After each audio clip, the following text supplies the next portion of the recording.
Welcome again to the bite-sized Critical Realist. Today I will speak to you about a central concept of critical realism called existential intransitivity.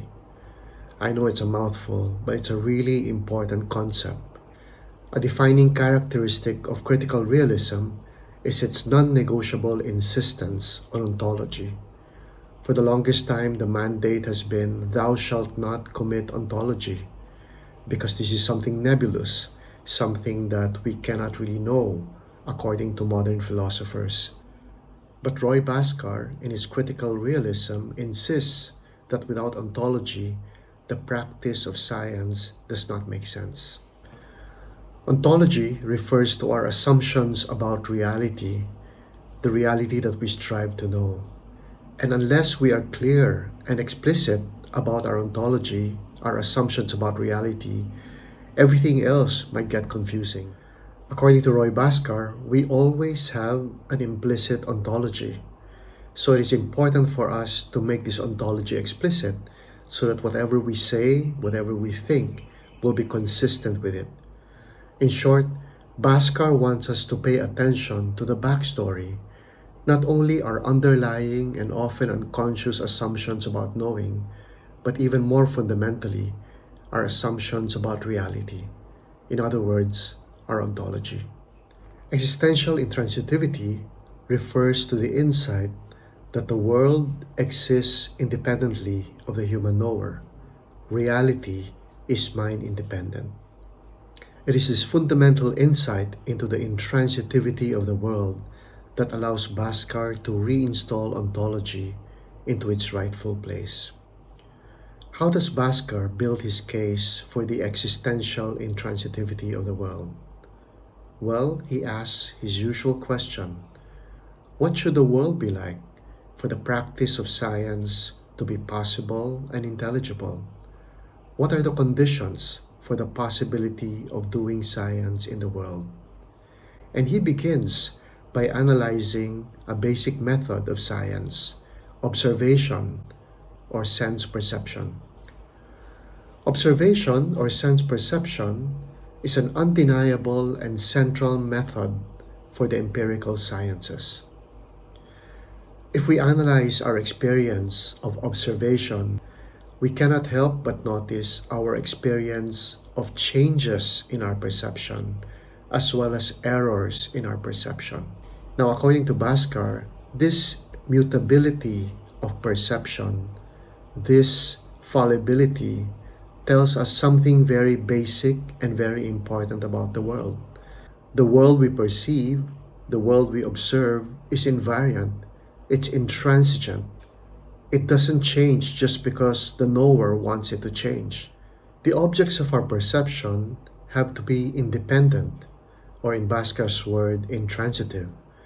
Because if they were mere mental products, then we will not experience change in our perception or commit errors when we perceive things. If reality were entirely dependent on the mind, there would be no sense in any form of investigation. Intransitivity is therefore a condition for the possibility and intelligibility of science. Moreover, this notion of intransitivity also accounts for several other aspects vital to the scientific enterprise, namely scientific change, criticism, and training. The self-correction characteristic of the empirical sciences would not make sense if the objects of their study were dependent on their very processes. Likewise, there would be no point to science education and certainly no need for any scientific training if the world that science scrutinizes is nothing more than its own creation. Without an ontology that posits the distinction of the world from human knowing, there will remain no criterion for the evaluation of scientific knowledge, no basis for its development, and no requirement at all for scientific education and training. The world that science investigates is intransitive. It is nowhere independent, relatively autonomous of science and scientists, of human knowledge and human knowers.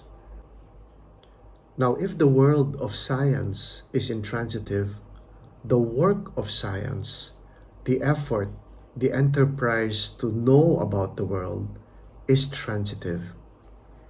Science is an existing body of knowledge consisting of established facts and theories, sets of paradigms and models, and entire arrays of methods and techniques available for scientific investigation.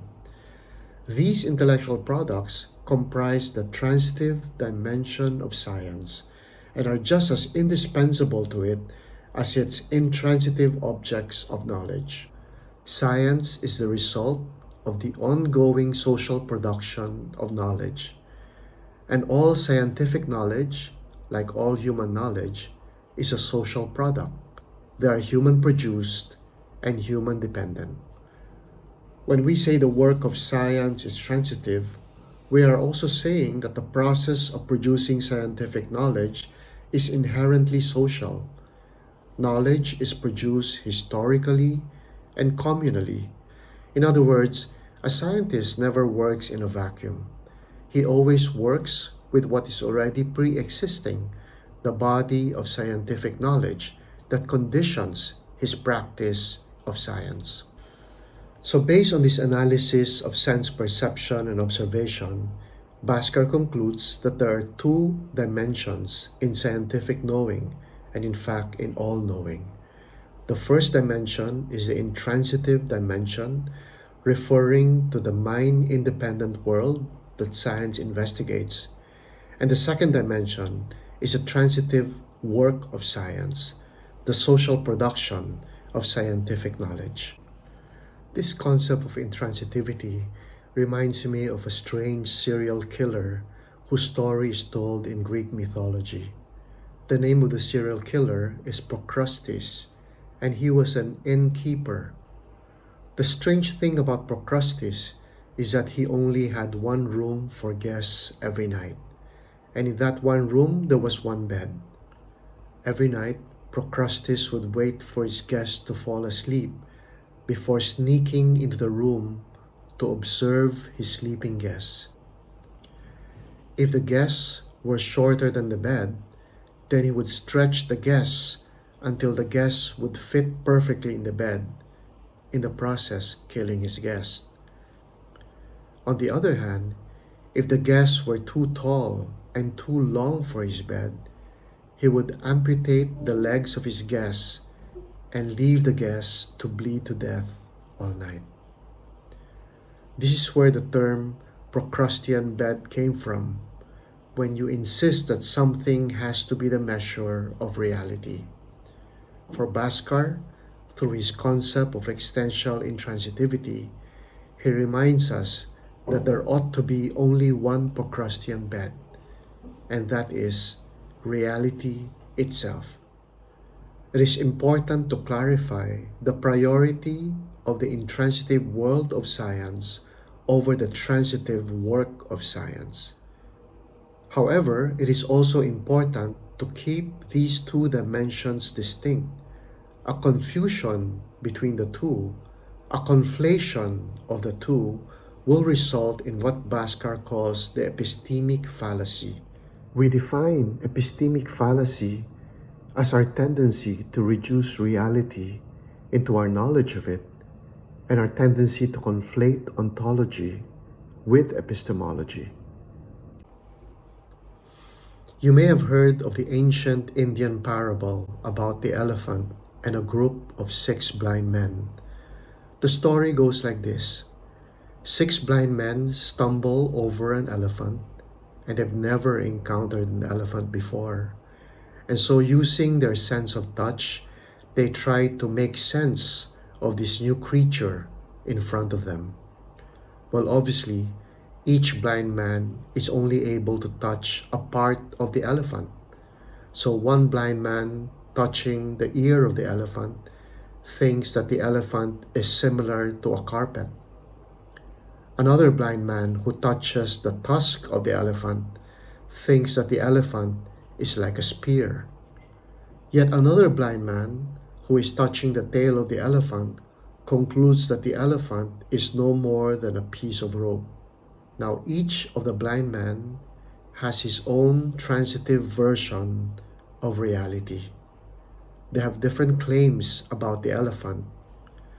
The different understandings and different claims of the blind man symbolize our transitive knowledge. The elephant, on the other hand, symbolizes intransitive reality. The elephant is not equivalent to any one of the claims of the blind men. It is independent of their knowing. It is only when the blind men confer with one another and discuss their findings will they be able to make the correct conclusion about the elephant. Now let's say one of the blind men happens to be touching not the elephant, but a cat that suddenly appeared on the scene.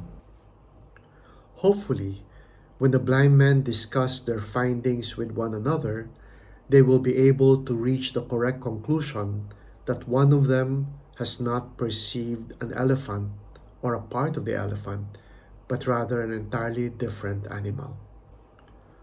The intransitive character of reality allows us to evaluate and correct our transitive knowledge of the world.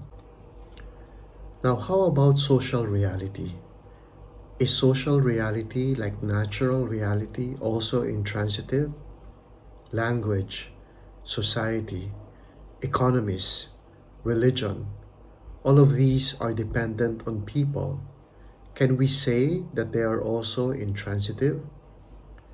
Here's where we distinguish between existential intransitivity and causal intransitivity. Social reality is less causally intransitive compared to natural reality because it is more dependent on people, but it is no less existentially intransitive than natural reality because while social reality is to a certain extent produced by and dependent on the human mind, it exists as distinct reference that are relatively autonomous of their investigation. Therefore, social reality is also existentially intransitive. Now, you might be tempted to think that this concept of existential intransitivity is so obvious that you might be feeling underwhelmed. But personally, I think that it is more relevant than ever. In an age when more and more people are feeling that they are entitled not only to their own opinion, but to their own facts, when more and more frequently we are hearing people talk about the post-truth era, the critical realist concept of existential intransitivity reminds us to defer to reality. It reminds us to be intellectually humble, that our knowledge is but transitive, and we must submit our knowledge to the judgment of intransitive reality. More than anything else, Bhaskar's notion of existential intransitivity is a call for us to be reverent to reality.